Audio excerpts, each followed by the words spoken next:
The Greeks had the maxim, know thyself. How do we come to know ourselves in terms of our personalities and, more importantly, potential?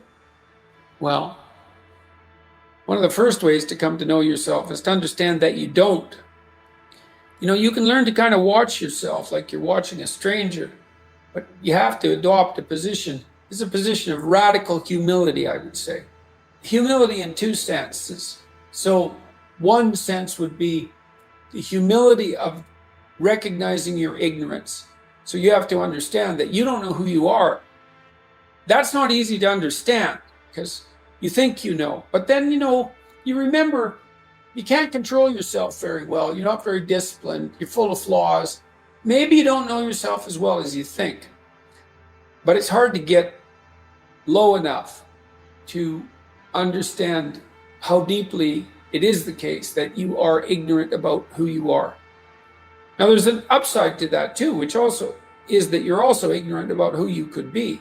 And so the discovery of that, is some reward for the horror of determining who you actually are. And then I would say, well, then you watch yourself and you attend to your conscience and you watch yourself like you're watching a stranger. You watch what you say and you listen.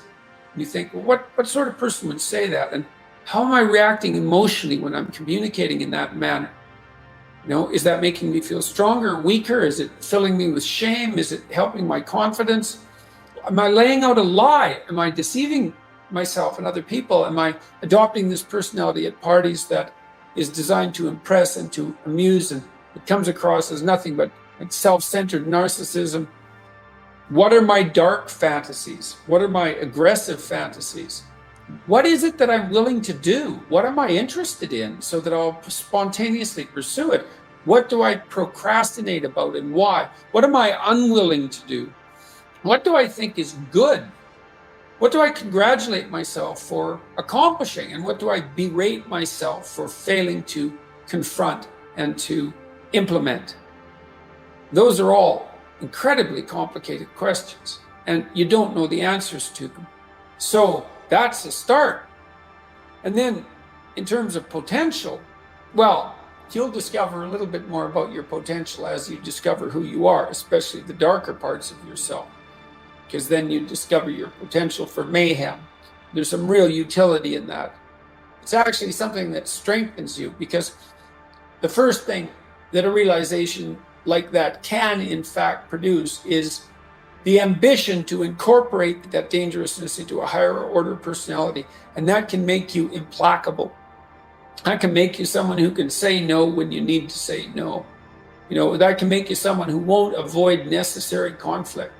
And so that's unbelievably useful. And so that's one of the potentials that you might discover. You sort of have to detach yourself from your thoughts and what you say. So you got to you start by assuming that what you say and what you think is not necessarily you. And of course, that's just the case, because a lot of what you think, in fact, most of what you think and most of what you say are the opinions of other people. They're things you've read or things people have told you. That's a benefit in some ways, because you get all those thoughts that other people have spent a long time formulating, but it's a disadvantage in that it's not exactly you. Okay, so you detach yourself from that. You're no longer your thoughts or the things that you say, or maybe you're no longer all of them. And now what you're going to try to find out is which of your thoughts and things that you say are you, and maybe so you can not utilize the rest, or maybe so that you can correct the rest, because they're not representative of yourself as an integrated being. They don't take everything into account.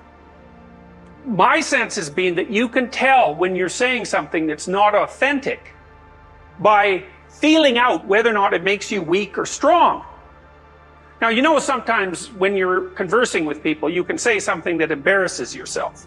Now, Nietzsche said, for example, everyone has perjured themselves at least once in the attempt to maintain their good name. Something like that. It's not an exact quote, but I've got the gist of it right. So maybe you're saying things to impress someone, or you're saying things to remain part of your political group or your social group or whatever, or maybe you have attributes, personal attributes that might be positive that you're ashamed of, and so you're not going to speak about them. So there's a falseness about your self-representation. Watch for 2 weeks and see. Make a rule that if you start to say something and it makes you feel weak, it's hard to describe exactly what that means. To me, what it means is that I can feel things coming apart sort of in my midsection. So I think it's an autonomic phenomena. And the subjective sense is of falsehood. It's like I've just stepped off the solid ground and onto something that doesn't support me well. And it feels like a self-betrayal. So that's existential inauthenticity. You can feel it right away. And then the rule is, shut up. If that happens, stop talking. And then feel around and see if you can find some words that you can say in that situation that don't produce that sensation. And so then you can check yourself. You can see. All you have to do is listen, like you would listen to someone else. And you have to feel. You think, do I actually believe that? Is that actually my thought? And really, I'll tell you, what you'll find is 95% of what you say has nothing to do with you. So it's quite shocking to do this, because you'll start to say something and you'll think, oh, that doesn't feel quite right. Like, it doesn't make me feel solid when I say it. There's something about that I'm subordinating myself to something or hiding in some way. It's very difficult to figure out exactly what you're doing, but you'll find out that almost everything that's abstractly represented. Carl Jung said, people don't have ideas. Ideas have people.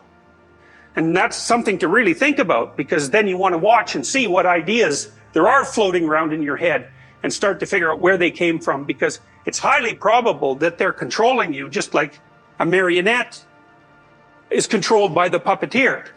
It's very, very similar. The other thing you do to discover your potential is you challenge yourself. It's like rule 4 in my book, 12 Rules for Life, is compare yourself to who you were yesterday and not to who someone else is today. And that's kind of a good way to start this. It's like, well, take a bit of a look at yourself and think about what's not so good that you could improve, that you should improve by your own standards, and that you would improve, and set yourself a little goal. Maybe you're not studying at all at your university, or maybe your work, and you've got this stack of paper there, and you haven't looked at that damn stack for like a month, and you know that you should be, and you're bothering yourself at night because you're avoiding that. Think, well, I've avoided that stack of paper completely for 1 month. I'm quite a coward when it comes to whatever snakes might be hidden in that stack of paper. How about tomorrow I just put that stack of paper in front of me on my desk, and I glance through it for 15 seconds. See if I can do that. It's like, well, you set yourself a goal of improvement. It's a humble goal, because really, are you such a coward that the best that you can bloody well manage after a month of avoidance is 15 seconds of exposure to a stack of paper? It could easily be. You've been avoiding it, so you're obviously afraid of it, and so the situation could be that dismal and dire. And you might think, well, geez, it's no balm to my ego. It's not fostering the strength of my ego to recognize in myself someone who could only withstand 15 seconds of exposure to that thing I'm afraid of. And so that's a form of humility too. It's like, there's things you could do to improve, and you know what they are. And there's small steps that you could take, that you might take, that would put you in that direction. And then the question is, are you big enough to take those small steps? Are you capable of grappling with the fact that you're fundamentally flawed to the point where you have to break things down into almost childlike steps in order to manage them? And the answer to that is, yeah, you are. And that's the lot of, I don't know if it's a lot of everyone. Most people have things they avoid, and they're afraid of. So I would say to some degree, it's the lot of everyone. People vary in the degree to which they've conquered that. And you do meet people from time to time who are extraordinarily disciplined. But most of the time they've got disciplined in exactly this manner. It's through slow incremental improvement. And then you challenge yourself. It's like, well, could I do this? That would be better. And you find out. And then you think, well, is there something slightly larger and more challenging that I could do that would be better? And you try it and you find out. And as you try it and you find out, generally you get better at it and you can take on larger and larger challenges. You know, you take responsibility for yourself. That's part of standing up straight with your shoulders back. It's like, take on the world, man. Only at the level that you can manage. You know, when you're ignorant and biased and deeply flawed and immature, it's where everyone starts. You don't want to bite off more than you can chew, but it doesn't mean that you can't wrestle with part of reality. You know, some part that's small enough so that you have a good shot at victory. And to put yourself together, this first step towards that is to allow yourself to be a fool, right? It's because you don't know what you're doing. You have to admit that. And there's going to be a loss of ego or destruction of ego, arrogant ego that necessarily accompanies that. But you need the loss of that arrogant ego because it's precisely what's interfering with your movement forward. You know, it's part of the adversarial process, mythologically speaking, that stops moral progress. You're too proud of who you think you are to notice what you're like so that you could change properly. You don't want to sacrifice that part of yourself. It's probably associated with some delusion that helps you maintain a positive, although very fragile self-image, you know, in the absence of genuine effort. It's not to be recommended. You know yourself by watching and paying attention. It's watching like you're a snake, because a snake watches like cold-bloodedly with no emotional reaction, just to see what's there. It doesn't allow, symbolically speaking, doesn't allow what is wanted or desired to interfere with what is observed. So you watch yourself like that, as if you don't know who you are. Well, that's the beginning. And then you challenge yourself continually to see how far past yesterday you can push today and tomorrow, and to continually experiment with expanding the domains not only of your competence but of your ability to increase that competence. And the upper limit to that is proportional to the moral effort that you put into it. The more that's guided by the highest of all possible visions, right? The alliance with the highest of all possible conceivable good. The more it's accompanied by truth in speech and action, the more you will develop your potential. You also, I suppose, have to be willing to undertake that as an adventure, because it's a hell of a thing to bear that kind of responsibility. It takes a person out of the ordinary. It takes them out of themselves. There's an alienation and an isolation that goes along with that, and a great sorrow, all of that together. But there's deep meaning to be had in it, and there isn't anything better that you can do.